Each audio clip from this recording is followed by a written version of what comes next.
Anyone who knows me knows that I grew up with a mother who was a fighter.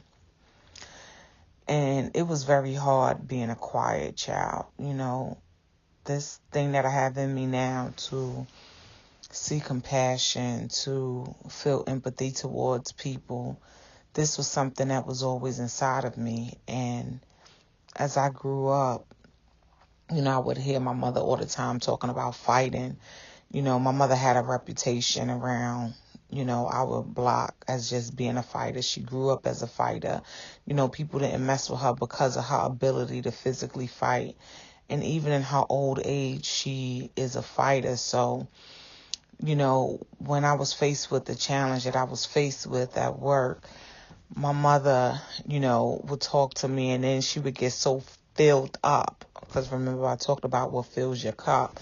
She would get so filled up with rage, and she would get so filled up with the urge to want to physically assault someone, that she would even mention to me, I want to go, just let me come to your job one time and let me just physically, fight. Now, mind you, we're talking about someone who's 56 years old, is suffering with COPD, use oxygen, and because she's so filled up with fight in her because of her life and always having a fight in everything that she surrounds herself with, if it's anger, if it's hurt, if it's whatever, it turns itself into a battle first within herself, and then one that she wants to, rage, or war that she wants to rage with others. Everything in her is a fight.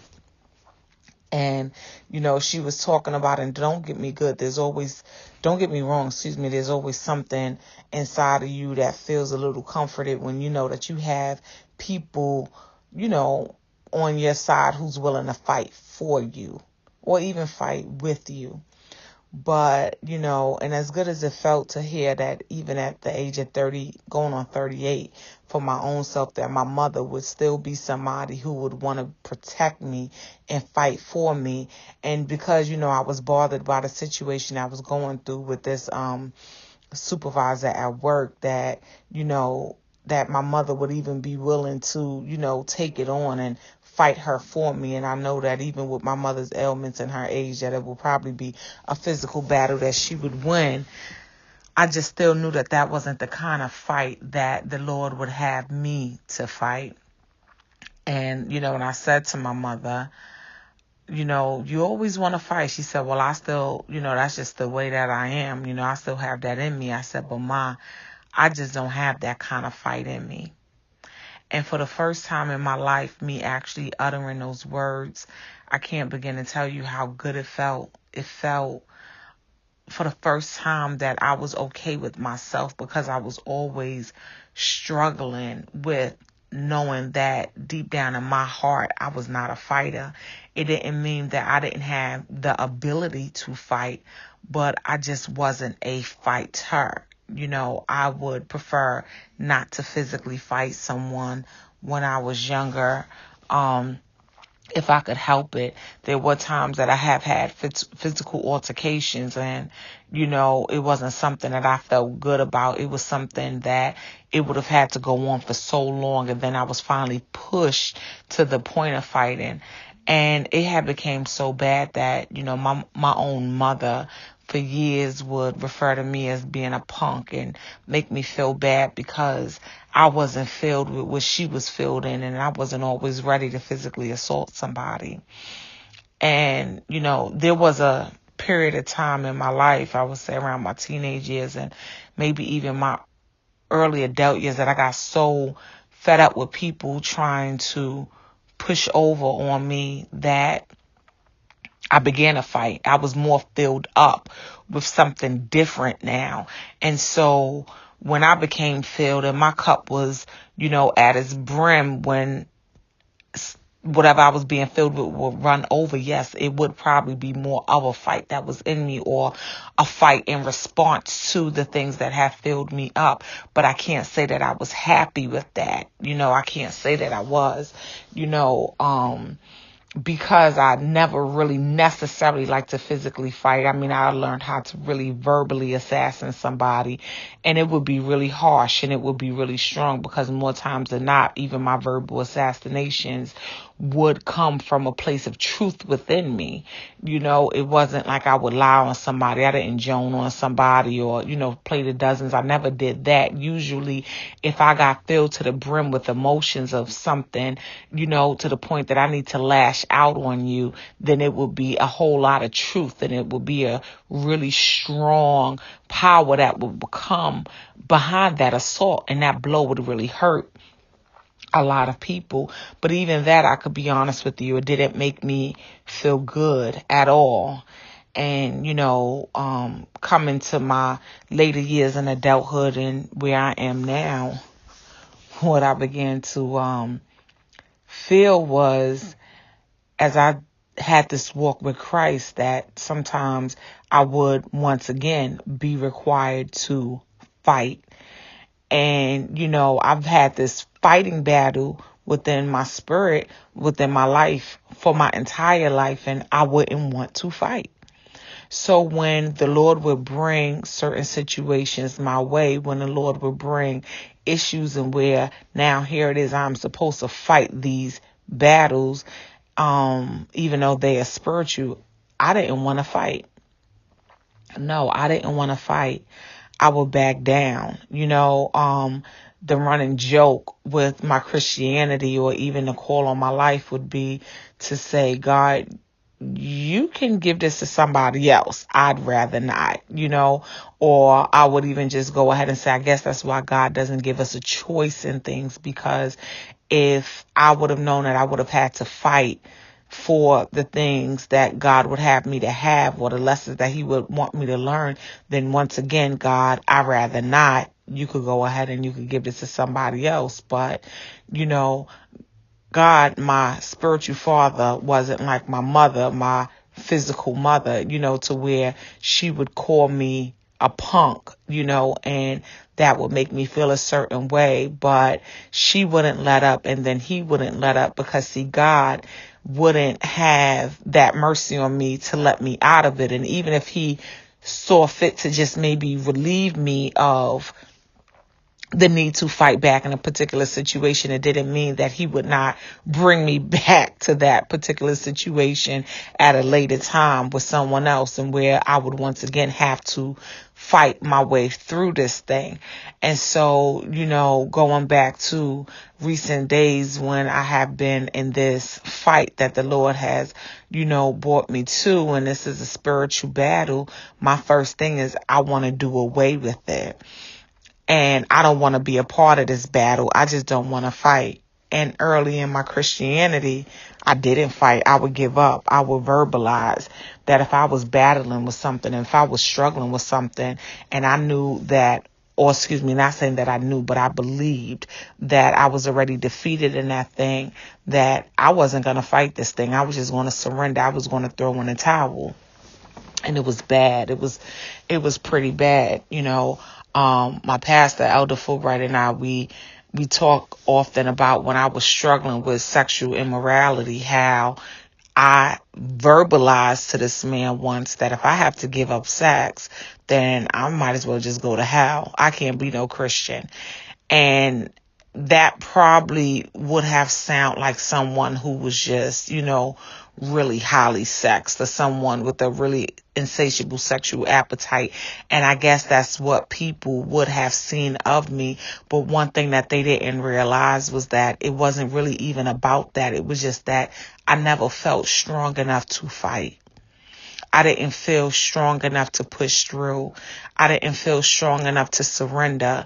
I didn't have the strength to do it on my own. And I realized that I didn't have those strengths because, once again, what was my cup being filled with? At that particular time, early in my Christianity, I wasn't reading my word. I wasn't engaging in prayer. I had no real relationship with the Lord, even though I had accepted Christ as my own personal Lord and Savior at that time. I really still didn't, I wasn't in his word. I wasn't really into building a relationship with him. So even though I had, accepted Christ in my heart, I was still very much of the world. And the thing that was filling my cup was, it was men, it was people, it was lusty things, it was reading books, looking at things on TV that would just feed into those desires that I would have for sex. And so when, I got filled up, that's what spewed out of me, I didn't know it then, a lot of this stuff just kind of comes to me now, but I didn't have that fight in me.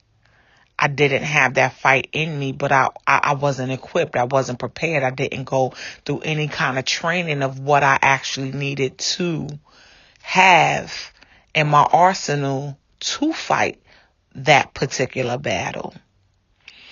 And so, coming back and bringing this thing full circle to where, my whole life I did not want to fight. I felt that I had no fight in me.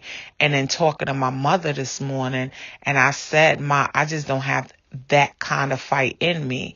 And once again, my mother was referencing a physical fight. My mother was referencing a physical fight that would have taken a lot of anger and a lot of hurt and a lot of frustration to have what I would have needed to physically assault somebody. But I said, Ma, I don't have that fight in me because God had already been dealing with me, and he told me what the weapon of my warfare would have been.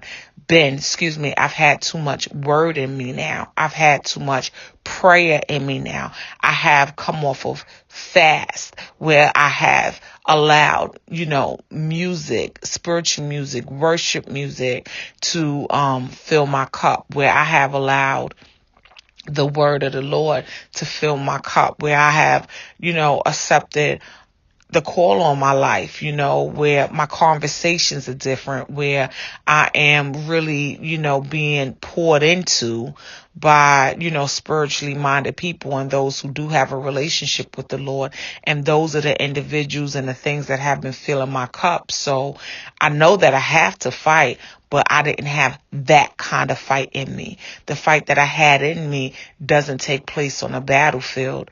No, it actually takes place in the courts of heaven. That's what it is, because see, I'm sure that there's been some accusations that's been put out against me by the accuser to say, bring her to this. She ain't gonna fight. Because, see, that's what I've always done. Every time I've appeared before the court, no, I've never fought, never wanted to, but this time he had it wrong. He had it wrong. I had a whole new defense team with me this time. And so now when these accusations was brought against me, I was ready for the fight. I was ready for the fight, but not that kind of fight, not that physical fight, not that hatred fight. I was fighting in love this time. That no matter what, I'm going to love you through this. I'm going to pour that same kind of love out on you that the Lord has poured into me. The same kind of love that when you do stuff that is right at my rim, that fills my cup, that makes my cup runneth over, that my cup is not going to runneth over with hate, but my cup is going to runneth over with love, because that's what I have inside of me. And I really have to thank God for that.